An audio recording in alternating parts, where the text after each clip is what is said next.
ہوتی ہے۔ نبی کریم صلی اللہ علیہ وسلم فرماتے ہیں 5 نعمتوں کو، 5 چیزوں کو غنیمت جانو 5 چیزوں سے پہلے۔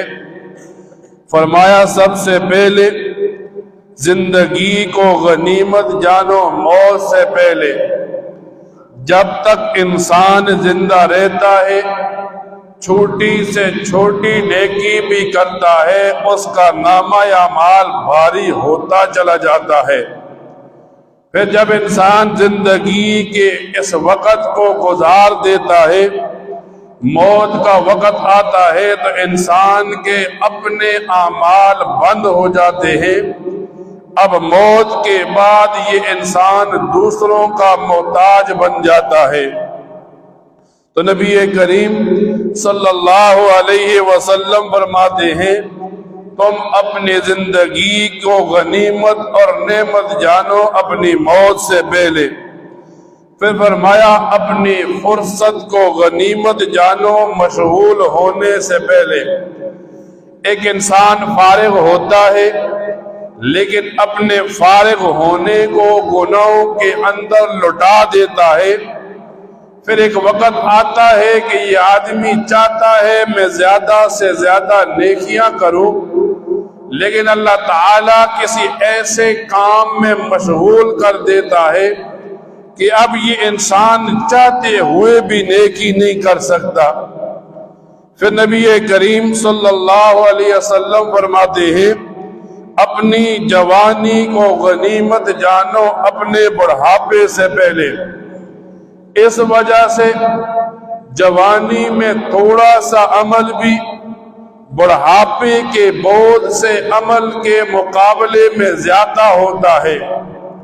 جوانی کی توبہ پر بڑھاپے کی توبہ کا مقابلہ کریں تو جوانی کی توبہ بہت زیادہ اثر رکھنے والی ہوتی ہے۔ اور انسان کیا سمجھتا ہے جوانی میں گناہ کروں گا، بڑھاپے میں توبہ کر لوں گا، پھر بڑھاپا آتا ہی نہیں، یہ موت کی دلدل میں اتر جاتا ہے۔ پھر فرمایا مال کو غنیمت سمجھو فقر اور غربت سے پہلے۔